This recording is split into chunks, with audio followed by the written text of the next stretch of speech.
Hello friends, तो आज मैं आपको बताऊंगा होटल और रेस्टोरेंट में वेज पराठा कैसे बनाया जाता है। वेज पराठा महाराष्ट्र की बहुत ही फेमस डिश है। ये खाने में बहुत ज़्यादा टेस्टी होता है और इसको आप इजीली घर पर भी बना सकते हैं। तो चलिए रेसिपी शुरू करते हैं। सबसे पहले ग्रेवी बनाएंगे। एक प्याज, थोड़ा सा मैंने कोकोनट लिया है जिसको मैंने कद्दूकस कर लिया है, और दो मैंने टमाटर लिए हैं। एक कढ़ाई लेंगे, उसमें थोड़ा सा ऑयल ऐड करेंगे। जैसे ऑयल थोड़ा सा गर्म हो जाए, एक छोटा चम्मच आपने इसमें कूटा हुआ साबुत धनिया ऐड करना है। आधा छोटा चम्मच आपने इसमें साबुत जीरा डालना है, और 5 से 6 आपने इसमें कश्मीरी मिर्च या फिर बेद की मिर्च ऐड करनी है। ये ना स्पाइसी नहीं होती है, तो मिर्ची का यूज़ यहाँ पे मैंने ज़्यादा किया है। अगर आपके पास इन दोनों में से कोई भी मिर्च ना हो तो आप इसको स्किप कर दीजिए। तो ये देखिए, मिर्चों को मैंने तोड़ के डाला है। इसके साथ में इसमें कद्दूकस किया हुआ कोकोनट भी ऐड कर देते हैं, और गैस की फ्लेम आपने मीडियम रखनी है। मीडियम फ्लेम में इन सारे इंग्रेडिएंट्स को थोड़ी देर के लिए पका लीजिए। तो देखिए, कोकोनट का जो मॉइस्चर है खत्म हो चुका है। इसके बाद इसमें प्याज ऐड कर देंगे। तो जो एक प्याज लिया था उसको मैंने रफली काट के यहाँ पे ऐड कर दिया है। प्याज को भी आपने मिर्च मसालों के साथ थोड़ी देर के लिए यहाँ पे पका लेना है, ताकि प्याज थोड़ा सॉफ्ट हो जाए, इसका जो कच्चा फ्लेवर है वो खत्म हो जाए।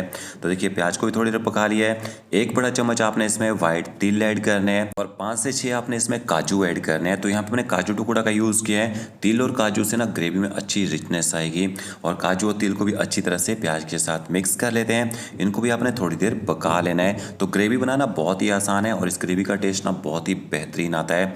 तो देखिए, काजू और तिल को भी मैंने पका लिया साथ में। इसके बाद आपने इसमें टमाटर भी ऐड कर देने हैं, और एक छोटा चम्मच इसमें नमक ऐड कर देंगे। नमक से जो टमाटर हैं वो जल्दी गल जाएंगे। टमाटरों को भी प्याज के साथ अच्छी तरह से मिक्स कर लेते हैं, और थोड़ी देर इनको भी भून लेते हैं, ताकि टमाटरों का जो कच्चा टेस्ट है ना वो खत्म हो जाए। तो ये देखिए, आप देख सकते हैं टमाटर थोड़े सॉफ्ट हो चुके हैं ना। इसके बाद आपने इसमें पानी ऐड कर देना है, और पानी के आपने लगभग 2 कप डालने हैं इसमें, और 10 से 12 मिनट तक पानी डालने के बाद आपने प्याज टमाटर हर चीज़ को पका लेना है, ताकि सारी चीज़ें जो सॉफ्ट हो जाएं। लो फ्लेम में इनको 10 से 12 मिनट तक पकने दीजिए। और यहाँ मैंने थोड़ी सी बीन्स ली है, पत्ता गोभी और साथ में गाजर। इनसे हम ना कोफ्ते बना के तैयार करेंगे। जो वेज पराठा है ना उसमें कोफ्तों का यूज़ किया जाता है।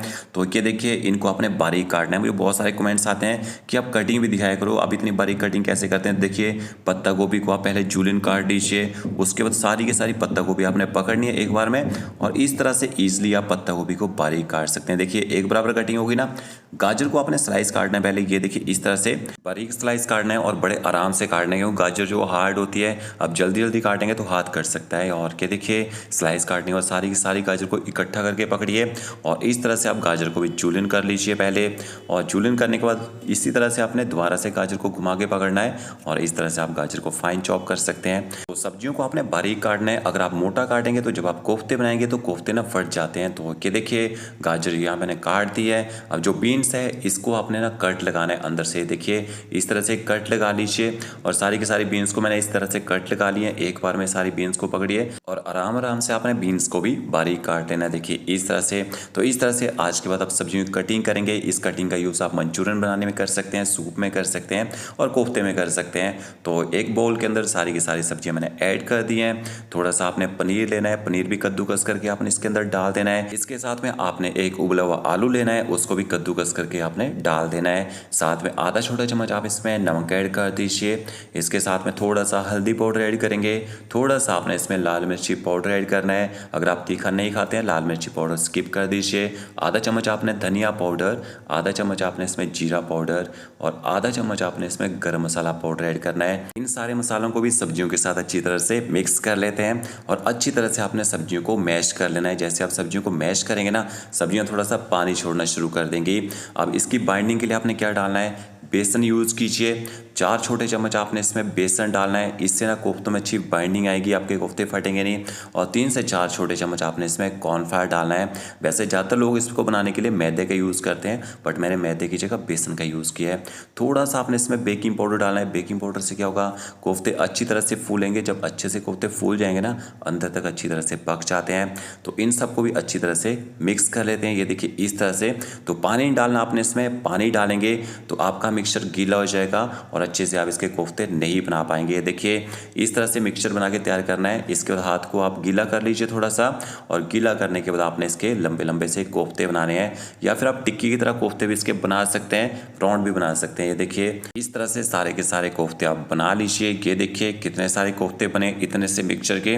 और इसके बाद आपने हल्का सा ना इनके बाहर से क्या करना है, कॉर्नफ्लावर लगा देना है। उससे क्या होगा, कोफ्ते जो कढ़ाई से नहीं चिपकते हैं। और ऑयल को आपने ना ज़्यादा गर्म नहीं रखना है। देखिए, ऑयल इतना गर्म होना चाहिए कि कोफ्ता डाल के हल्के से ना बबल्स आने चाहिए। ज़्यादा तेज़ गैस में फ्राई करेंगे कोफ्ते बाहर से एकदम से जल जाएंगे, अच्छा कलर आ जाएगा बाहर से, बट कोफ्ते अंदर से कच्चे रह जाएंगे। और ये देखिए इस तरह से कढ़ाई को हल्का सा हिला दीजिए। अगर कोफ्ते कढ़ाई के नीचे चिपके होंगे, कढ़ाई को हिलाने से वो छूट जाते हैं। और आराम से इनको फ्राई होने दीजिए, कम से कम 5 से 6 मिनट तक आपने इनको फ्राई करना है, तभी सब्जियाँ अच्छे से पक पाएंगी और कोफ्ते अंदर तक अच्छी तरह से गर्म हो पाएंगे।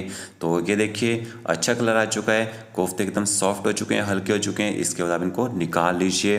तो इसी तरह से आपने सारे के सारे कोफ्ते बना के तैयार करने हैं। ये देखिए तोड़ के दिखाता हूँ आपको, इस तरह से कितने अंदर से भी सॉफ्ट हैं और खाने में बहुत ही ज़्यादा टेस्टी हैं। आप इनको खाना चाहिए ना चाय के साथ, ऐसे भी खा सकते हैं स्नैक्स के तौर पे। आप ग्रेवी चेक कर लेते हैं, ग्रेवी को उबलते हुए यहाँ पे 10 मिनट हो चुके हैं। और इसके बाद आप देख सकते हैं जो मिर्ची वगैरह कितनी सॉफ्ट हो चुकी है और प्याज टमाटर भी अच्छी तरह से गल चुके हैं। तो इसके बाद गैस की फ्लेम बंद कर दीजिए और ग्रेवी को थोड़ा ठंडा होने दीजिए। इसके बाद हम तब तक इसका मसाला बना लेते हैं। यहाँ आधा चम्मच आपने एक बाउल में हल्दी पाउडर डालना है, आधा चम्मच आपने इसमें देगी मिर्च पाउडर, आधा चम्मच धनिया पाउडर और आधा चम्मच आपने इसमें जीरा पाउडर ऐड करना है। और इसके साथ में आपने थोड़ा सा इसमें पानी ऐड करना है। पानी डालने के बाद मसालों को अच्छी तरह से मिक्स कर लीजिए। पहले आपने थोड़ा ही पानी डालना है, ज़्यादा पानी डाल देंगे मसालों के ना दाने दाने बन जाते हैं।